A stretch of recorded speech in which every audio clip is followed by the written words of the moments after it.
O Via Justiça de hoje é sobre a maternidade nas prisões brasileiras. Nossos convidados, o juiz Fábio Gameiro Vivancos, da Vara de Execuções Penais de Vespasiano, e o defensor público Leonardo Bicalho de Abreu. Numa parceria da TV Assembleia com a AMAGES, a Associação dos Magistrados Mineiros, o Via Justiça está começando.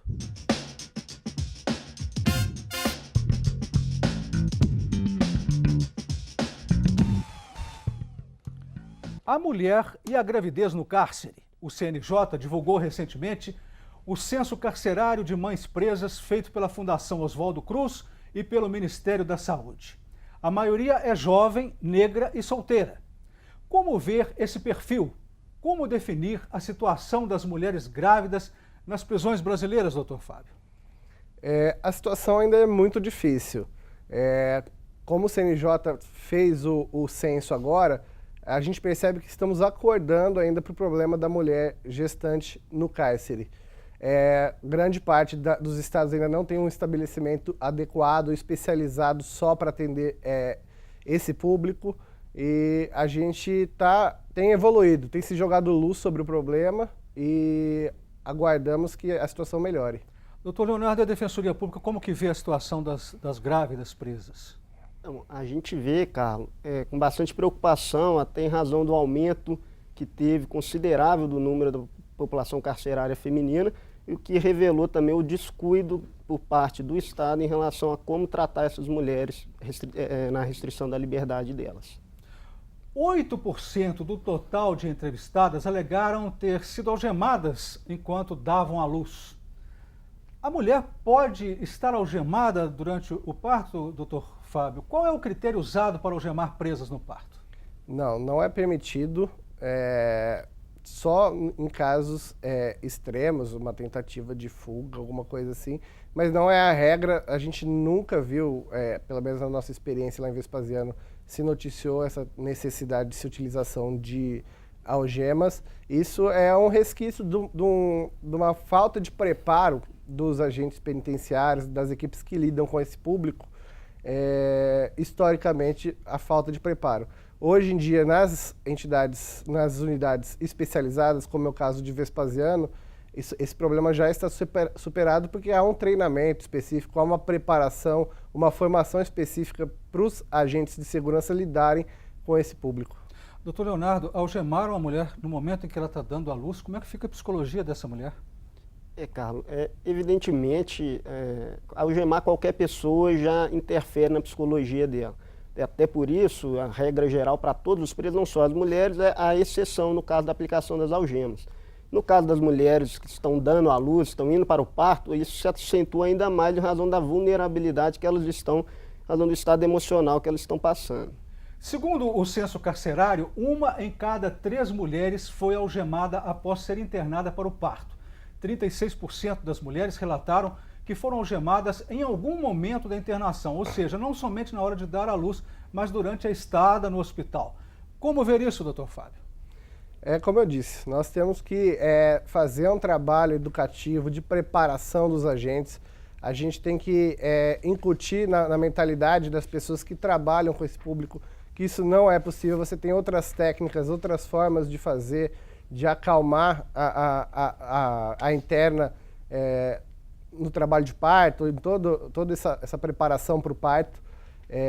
A gente tem outros mecanismos que podem ser utilizados e devem ser utilizados. Então, eu acho que é uma questão realmente de preparação das pessoas para atuarem nesse momento.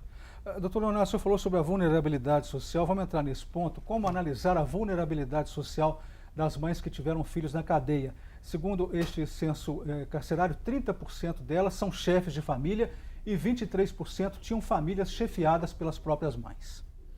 Bom, o estado de vulnerabilidade da mulher presa, ele é maior do que o do homem que está recluso na liberdade. E esse resultado dessa pesquisa, apesar de não ser exatamente o reflexo que nós temos na nossa vida prática ali em Vespasiano, demonstra que essas mulheres estão realmente sem nenhum outro amparo. Elas são o amparo da família. E por esse motivo, estando privadas de liberdade num momento de vida especial, que é a maternidade, elas se encontram muito mais fragilizadas e por isso mereciam melhor atenção por quem trata com elas nesse momento. Doutor Fábio, o que dizer sobre o nível de escolaridade? Praticamente metade dessas mulheres, 48%, não concluiu o ensino fundamental. Ou seja, uma em cada 2 mulheres presas entrevistadas estudou 7 anos ou menos. Isso reflete o nível de escolaridade de todos os presos do sistema carcerário brasileiro. Realmente, a maior parte dos presos no Brasil, sejam homens ou mulheres, tem a escolaridade muito limitada e com a mulher não é diferente. De acordo com a pesquisa, apenas 10% das famílias das presas foram avisadas do parto. Por que afastar as famílias nesta hora, doutor Leonardo? Bom, Carlos, a gente não vê nenhum motivo justificável para que isso aconteça. De fato, no momento do parto, como todas as mulheres, as presas que estão privadas de liberdade também merecem esse direito de ser acompanhadas por familiares ou amigos, se assim preferirem. O que acontece na maioria das vezes é que as mulheres, de uma maneira geral, não só as que estão dando à luz, são abandonadas quando estão cumprindo pena em privação de liberdade, o que não acontece na maioria dos casos dos homens. Quer falar sobre isso, doutor Fábio? Esse abandono das mulheres? É uma dificuldade mesmo, às vezes, de conseguir localizar a família, de encontrar alguém, e a própria logística. Os estabelecimentos não estão preparados para receber, para celebrar esse momento. A gente ainda precisa evoluir nesse sentido, de estar preparado para esse momento do parto. Mais dados aqui do censo penitenciário. 1 em cada 3 mulheres foi levada ao hospital em viatura policial. Está correto isso? Não, o ideal é que ela seja levada numa ambulância como qualquer pessoa. Até porque a viatura policial não tem não é adequada para a pessoa poder deitar, uma pessoa muitas vezes sentindo dores, contrações. Então, o veículo adequado seria uma ambulância. Maus tratos ou violência verbal e psicológica foram praticados por profissionais da saúde em 16% dos casos e por agentes penitenciários em 14% dos relatos. Como acontecem esses maus tratos, doutor Leonardo? Bom, Carlos, essa violência verbal, psicológica, como que é isso? Isso, de fato, é uma realidade no sistema prisional e as mulheres grávidas, infelizmente, não ficam de fora disso. Felizmente, ou parcialmente, a minoria dos agentes penitenciários se enveredam por esse lado de oprimir o preso, a pessoa que está privada de liberdade, seja de forma verbal, seja de forma física ou até mesmo prejudicando de alguma forma ali dentro. E as mulheres, quando estão dando à luz, ainda tem esse problema com os profissionais da saúde. O grande problema, aí a meu ver, tanto por parte dos agentes penitenciários que assim agem, ou os profissionais da saúde que assim também fazem, é o fato da pessoa, da sociedade, de uma maneira geral, ver o preso como numa situação de inferioridade, se sentindo no direito de destratá-lo, o que não é feito com pessoas que não estão privadas de liberdade. Mais dados da pesquisa divulgada pelo CNJ. Apenas 3% das mulheres entrevistadas tinham acompanhantes na sala de operação. E as visitas pós-nascimento foram autorizadas em somente 11% dos casos. Por que, doutor Fábio, proibir visitas pós-nascimento? A ideia, entendo eu, não seja proibir, mas é a dificuldade que a gente já relatou.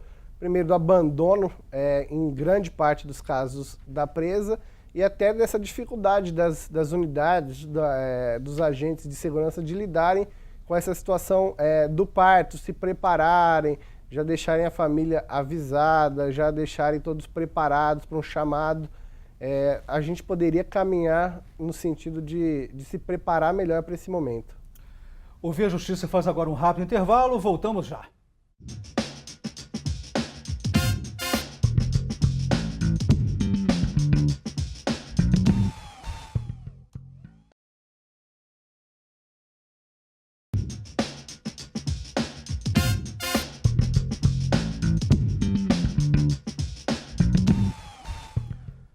O Via Justiça e a maternidade nas prisões brasileiras. Participam do programa o juiz Fábio Gameiro Vivancos, da Vara de Execuções Penais de Vespasiano, e o defensor público Leonardo Bicalho de Abreu. Vamos continuar repercutindo o censo carcerário de mães presas divulgado recentemente pelo CNJ. De acordo com a pesquisa, a intimidade das mulheres parturientes foi respeitada apenas por 10,5% dos profissionais de saúde e por 11% dos agentes prisionais. Doutor Leonardo, como ver esta percentagem e como se desrespeita a intimidade das presas parturientes?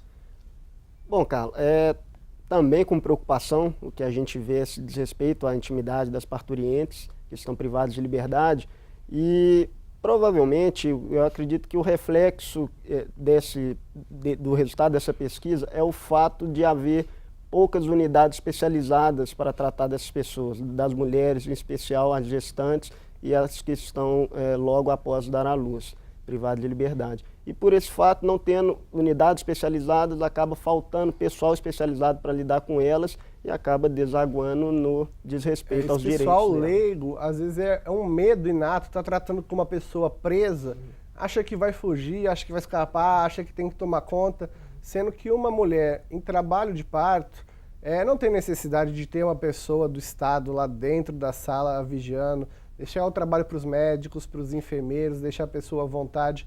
Então, eu reputo isso, mas é um medo inconsciente da pessoa que é leiga. Mas e o sentimento, a sensibilidade dessa pessoa? Não tem essa sensibilidade? Bom, eu acredito que se fosse qualquer outra mulher que não esteja cumprindo pena em privação de liberdade, o profissional não agiria dessa forma. Eu acredito que o que o Dr. Fábio falou é, de fato, o que reflete nos profissionais da saúde em especial.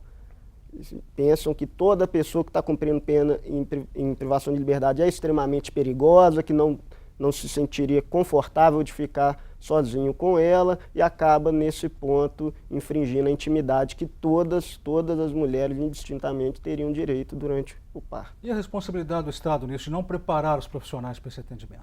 Como que fica? O Estado tem que estar preparado, a gente tem as regras de Bangkok aqui para serem aplicadas no Brasil, o CNJ tem estimulado.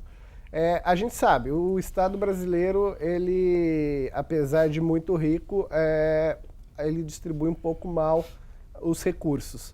E ainda, essa questão ainda é um pouco relegada a um segundo plano. A gente espera que com o debate, com a luz sobre a questão, mais e mais estados se preparem para receber esse tipo de público, como é feito aqui em Minas Gerais. Vamos falar então, o senhor começou a falar sobre as regras de Bangkok.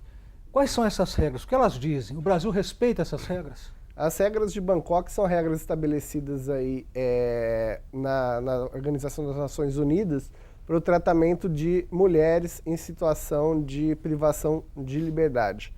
Aqui no Brasil ainda é incipiente o cumprimento, a gente cumpre alguma parte dessas regras, mas uma grande parte ainda, a gente ainda está correndo atrás, está começando a ter condições de cumprir.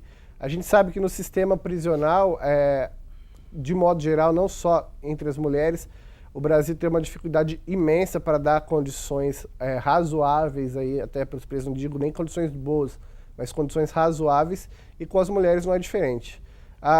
O que nos anima é que, em relação às mulheres, as presas grávidas, por lidar com questões envolvendo os próprios filhos, as crianças que vão nascer, a gente começa a ter um despertar talvez até mais rápido para a melhoria dessas condições. O que o Brasil deixa de aplicar em termos de regras de Bangkok na questão das mulheres presas grávidas? Bom, Carlos, eu acho que quase nada estava sendo aplicado. Mais recentemente começou a ser aplicado algumas das regras estabelecidas na convenção. Exemplo dessas regras que estão sendo aplicadas. Bom, em março do ano de 2006 foi publicada a lei denominada Estatuto da Primeira Infância, que introduziu diversas normas do ordenamento jurídico, dentre elas algumas alterações no Código de Processo Penal, estabelecendo uma exceção da exceção, que é a privação de liberdade, estabelecendo para mulheres gestantes ou com filhos que estejam ainda na fase da infância algum direito diferenciado daquelas outras pessoas que estão privadas de liberdade enquanto aguardam o julgamento do processo para o qual estão respondendo. 9 em cada 10 mulheres entrevistadas chegaram à prisão grávidas. Destas gravidezes, 2 de cada 3 foram indesejadas. Qual é o reflexo disso sobre os recém-nascidos, doutor Fábio? É difícil, porque muitas vezes a mulher, na situação de liberdade, ela vai deixar essa criança sob os cuidados da mãe, ela vai deixar essa criança sob os cuidados de algum familiar, ela não vai dar a atenção necessária a essa criança. E a mulher privada de liberdade, ela necessariamente vai ter que ter os olhos voltados para essa criança. Isso é muito bacana, a gente percebe muito bem isso em Vespasiano, que tendo uma estrutura voltada para a maternidade, ela sendo atendida por psicóloga, por assistente social, você estimula essa sensação, esse sentimento de maternidade das mulheres. Ela vê naquele ambiente todo com várias outras mulheres grávidas, várias outras mulheres com filhos pequenos, o que a gente tem percebido é que elas têm se atido com mais responsabilidade à maternidade. Então esse é um efeito positivo de você ter a estrutura adequada para receber essas mulheres. Apenas 32% das mulheres ouvidas tiveram atendimento pré-natal adequado. O que dizer sobre isso, doutor Leonardo? É mais um absurdo revelado pelas pesquisas aí que demonstra mais uma vez o despreparo de quem cuida das mulheres privadas de liberdade. Os centros de referência, os locais adequados para recebê-las, geralmente não deixa que isso aconteça. É o caso, por exemplo, de Vespasiano, onde nós trabalhamos, que também não há, onde não acontece esse tipo de problema, é feito o acompanhamento correto e o que não é observado em unidades que não estão preparadas para receber esse público. Só para a gente encerrar esse bloco, o senhor diria que esse centro de Vespasiano seria uma ilha dentro dessa realidade colocada no censo? Com certeza. As condições que a gente tem lá são bem superiores ao que se observa pelos dados do censo. No próximo bloco, nós continuamos a falar sobre o Centro de Referência de Vespasiano. Via Justiça faz mais um intervalo e voltamos em seguida com o bloco final do programa.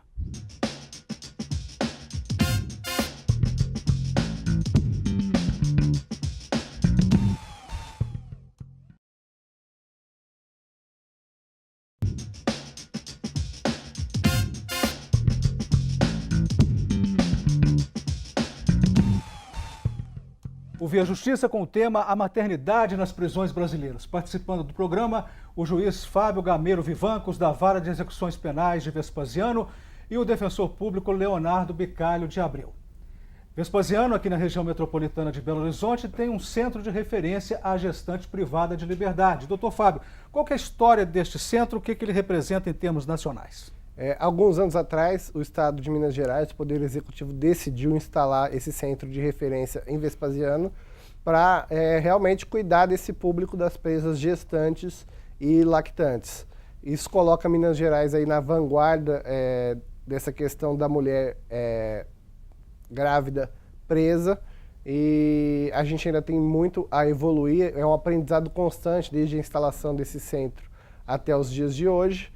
Mas realmente lá é um local muito mais adequado para essas presas poderem estar cumprindo pena ou aguardando julgamento. Só para deixar claro para o telespectador, doutor Leonardo, todas as grávidas nas prisões em Minas Gerais são trazidas para este centro de Vespasiano, é assim? Sim, Carlos. O centro recebe todas as gestantes ou aquelas mulheres que acabaram de dar à luz e estão no cárcere, que estão privadas de liberdade no estado de Minas Gerais. É só um adendo em tese, a partir do 5º mês de gravidez. Se a mulher estiver saudável anteriormente, às vezes até se espera um pouco, porque a mulher pode receber uma vara de soltura, pode receber uma progressão de regime, mas já há casos de gravidez muito mais recentes que o 5º mês de serem encaminhadas para Vespasiano. Mas nenhuma presa grávida, nenhuma parturiente dá à luz em prisões do interior de Minas. Em hipótese alguma. E como que a Defensoria vê este centro? Qual o olhar da Defensoria sobre este centro de Vespasiano? A gente vê com bastante alegria, Carlos, porque ali a gente observa que os direitos da mulher gestante, parturiente e pós-parto está sendo observado da maneira como deveria. Claro, evidentemente, tudo pode ser melhorado, né? Nada ainda está no estado de perfeição, mas ali é um local realmente fora da curva do censo que foi divulgado pelo CNJ. Quando a mulher dá à luz, quanto tempo o recém-nascido fica com a mãe? Lá em Vespasiano foi estabelecido por uma portaria conjunta da Vara de Execuções Criminais e da Vara da Infância e Juventude um período de até 1 ano da criança, ela fica lá dentro daquela unidade com a mãe, recebendo ainda o leite materno. E é também previsto esse prazo de 1 ano no próprio ato normativo que regulamenta o sistema prisional do Estado de Minas Gerais, editado pela então Secretaria de Estado de Defesa Social. Mas há exceções em casos que a gente percebe a criança vai fazer 1 ano, mas a presa tem uma previsão de um benefício, ela vai ser solta num prazo mais curto. Então a gente tem uma tolerância desse prazo da idade da criança de 1 ano, até para não ter uma separação drástica desnecessária. Mas, doutor Fábio, por que esta presa não pode ter o benefício da prisão domiciliar? Para fazer o parto em casa, em outras condições que até psicologicamente seriam mais favoráveis. O benefício está previsto atualmente em lei, como o doutor Leonardo salientou no Estatuto da Primeira Infância, desde 8 de março de 2016, há previsão legal da prisão preventiva poder ser substituída por prisão domiciliar no caso das grávidas, das gestantes e mulheres com crianças até 12 anos de idade. As presas, que a gente chama de definitivas, já com uma sentença para ser cumprida, não há essa previsão. Mas para as presas preventivas, pode ser substituída. Não é uma obrigação do juiz substituir. E a Justiça está substituindo? A gente percebe que sim. Tem um dado em Vespasiano, em março de 2016, quando foi editada essa lei, entrou em vigor essa lei, a gente tinha 80 presas. Esse número caiu, atualmente nós estamos com 50, já chegamos num piso mínimo durante o início desse ano de 38 presas. Eu reputo que essa queda no número de presas já é decorrente da aplicação dessa regra. Aí depois que a criança, desse prazo de 1 ano que o senhor falou, doutor Leonardo, a criança vai para onde depois desse prazo de 1 ano? Bom, Carlos, antes mesmo de chegar ao final desse prazo, já é instaurado um procedimento na vara da infância buscando encontrar um familiar, algum parente apto a ficar com a guarda da criança, enquanto a mulher que está em privação de liberdade termina de cumprir sua pena ou até que alcance um benefício que a coloque em liberdade. O grande problema é quando não é encontrado ninguém apto para fazer esse munus de cuidar da criança. Aí é que está o problema. A criança é encaminhada para um abrigo, para uma instituição de acolhimento do município onde ela se encontra e com isso pode acabar indo parar em alguma família substituta desnecessariamente. Uma informação importante é que a própria interna ela tem o direito de indicar pessoas para receber a guarda dessa criança. Isso não significa que a guarda vai ser atribuída ao juiz da infância e juventude, a pessoa que a presa indicou, mas a gente procura respeitar a vontade dela e aí vai ser feito todo um estudo social para saber das condições daquela pessoa receber a criança. E como que fica a psicologia? Depois de 1 ano do recém-nascido, é retirada a criança dessa mãe. Como que fica? Como que ela vê isso? A separação da criança com a mãe, depois de 1 ano junto, realmente é traumática, porque, como o doutor Fábio salientou no início do programa, a vivência da mulher privada de liberdade com a criança, nos locais que assim o permitem, é muito forte. Elas se apegam muito mais do que a maioria das vezes acontece para as pessoas que estão em liberdade. E com essa separação costuma ser muito brusca. Chega no final do prazo, apesar de estar se procurando alguém durante já algum período, no final do prazo, o dia da separação é automático. Saiu de um dia para o outro, a criança deixa de ter aquele contato diário durante todo o dia com a mãe. E a mãe vai ficar depressiva. A mãe fica depressiva e a criança, por outro lado, sofre muito também. 10 segundos para as considerações finais, doutor Fábio. Eu acredito, como eu já disse, que a gente tem jogado luz no problema. Esse programa é um exemplo disso. O CNJ fez o censo, está de olho nessa questão. Em Vespasiano, nós recebemos a visita já da ministra Carmen Lúcia, que está preocupada com essa questão. Eu acredito que a gente vai evoluir ainda nessa questão. Doutor Leonardo? Bom, Carlos, como considerações finais, eu gostaria só de ressaltar que de fato, um ponto fora da curva que nós temos em Vespasiano, mas esse censo foi muito bom para demonstrar que o que está sendo aplicado aqui precisa ser levado para outras partes do país, inclusive esse tratamento pós-parto, não só da gestante, esse cuidado que deve se ter com a criança que está sendo mantida no local, no estabelecimento prisional junto com a mãe, e sendo essa uma das formas de garantir aí o direito não só da mulher privada de liberdade, mas também da criança que está ali acompanhando esse processo. Muito obrigado aos senhores pelas participações. O Via Justiça de hoje termina aqui. Nós conversamos com o juiz Fábio Gameiro Vivancos e com o defensor público Leonardo Bicalho de Abreu. Nosso contato, o e-mail viajustiça@mages.com.br. e até o nosso próximo encontro.